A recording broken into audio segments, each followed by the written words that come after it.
So exactly a year ago, I made a video claiming that the Bronco Raptor is the best off-road vehicle ever produced. Based on the comments I received on that video, I think I pissed a lot of people off. So now after 22,000 miles in 1 year of driving my Bronco Raptor, I'm here today to tell you guys that it is still the best off-road vehicle ever produced by a long shot, but only if you're brave enough to drive it the way it's meant to be driven.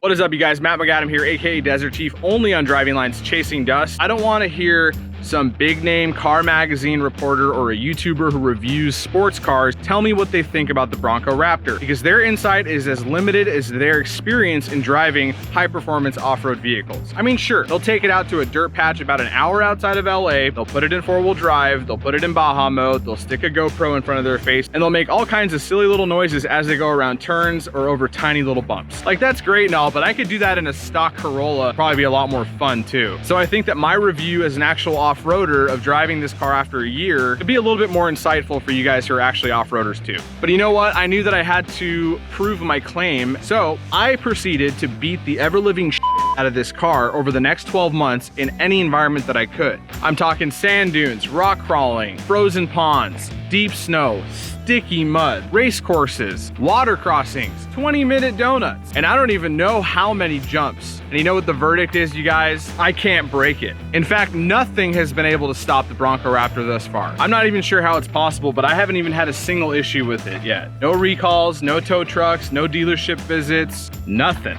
The fact is that this thing has gotten me home every single time. If you really want to appreciate what Ford did with the Bronco Raptor, you first have to push it beyond what you think its limitations are. And that usually means pushing it past your own limitations as a driver, because chances are the Bronco Raptor can handle more than you can. But this really wouldn't be a fair review if I didn't bring up some of the things that I dislike about the Bronco Raptor. For starters, I come from the truck world, so having a lot of cargo space is something I'm used to, and this thing really doesn't have a lot of cargo space. So it's hard to pack a lot of things that I want to pack in here. On some of the longer trips that I go on, I have to get very creative, and because I don't like putting stuff on the roof, it makes it a challenge to be able to fit a lot of my camping gear inside the back seat of this thing. Another thing I really dislike about the Bronco Raptor is that the stock tires that it comes with are actually really bad.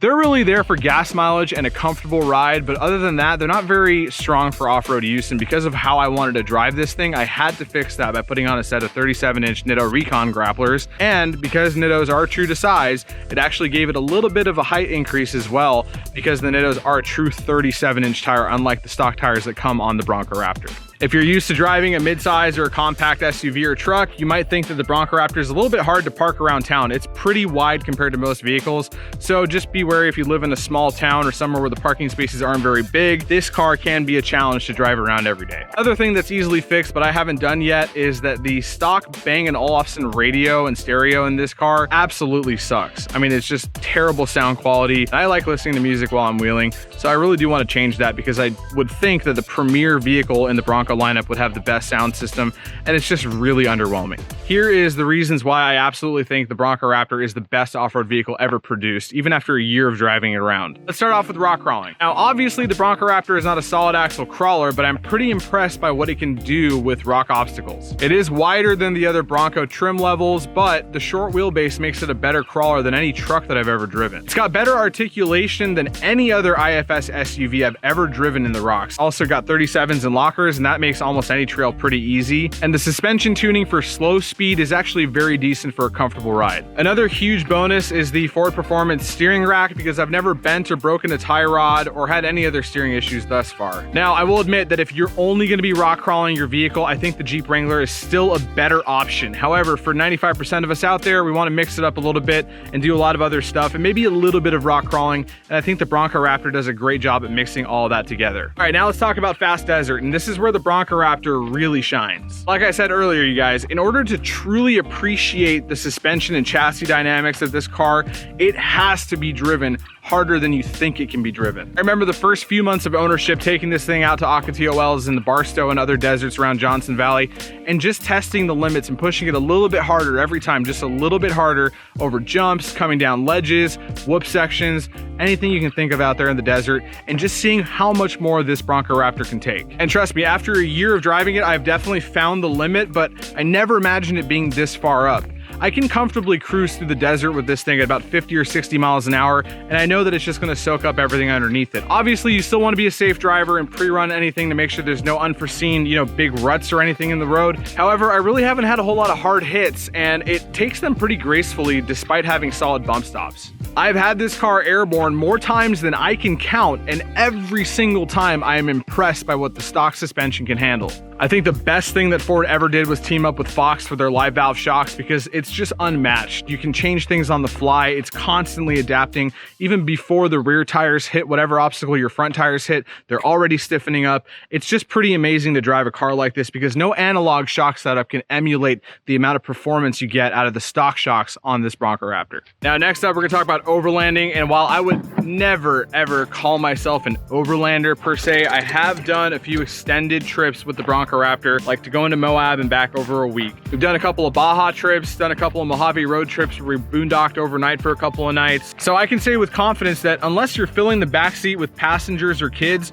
the Bronco Raptor actually makes a really killer overlanding platform. Now, I use my backseat to store all my camping and overland gear, because as you guys can see, my cargo area here is filled with the jack, the CO2 bottle, a fridge, and then all my tools here in the cargo drawer. But overall, the Bronco Raptor is a very quiet, comfortable, easy driver on any kind of trail you can think of, and it's really versatile for a lot of different seasons and climates. There's also a ton of carryover from the aftermarket with the other models, so you can put a lot of those interior bits and overlanding gear around the car that you would do on a Badlands or a Wild Track or so on. Now, the only thing I would caution against is just make sure you've got enough fuel, because this car only has a 21-gallon fuel capacity, and with how much weight I have driving around on this thing and the 37s that are on there right now, I'm getting about 8 to 9 miles per gallon on the trail. So that's really tough if you're doing a lot of long, real overlanding trails. So for you guys who want to venture deep into the wilderness, I would just say try to find a creative way of putting about 5 gallons of extra gas on this car however you can. And so if I haven't mentioned it before, this Bronco Raptor is actually my daily driver. It's my only vehicle, in fact. It was always a foreign concept for me to have a very capable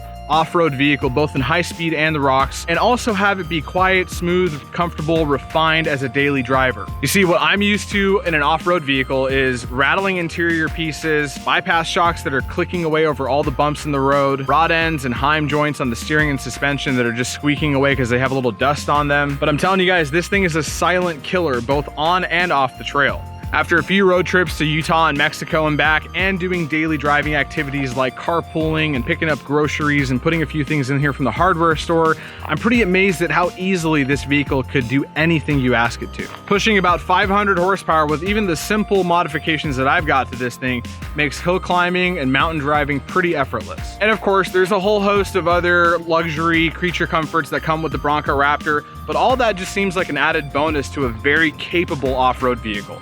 And remember, these are 37 1250 17 tires, which means that I am not worried about curb rash, regardless of who's driving.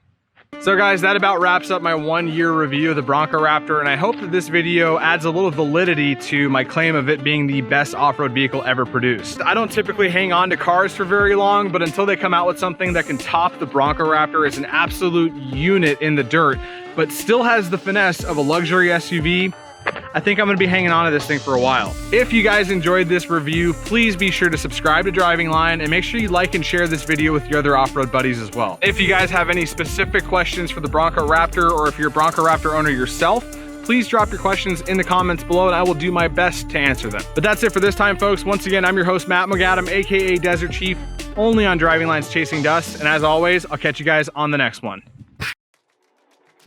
Thanks for watching Driving Line. If you guys like this video, consider subscribing to our channel so you'll never miss any of the content we create here. Whether you're into trucks, Jeeps, imports, domestic vehicles, or anything in between, we are here to fuel your passion.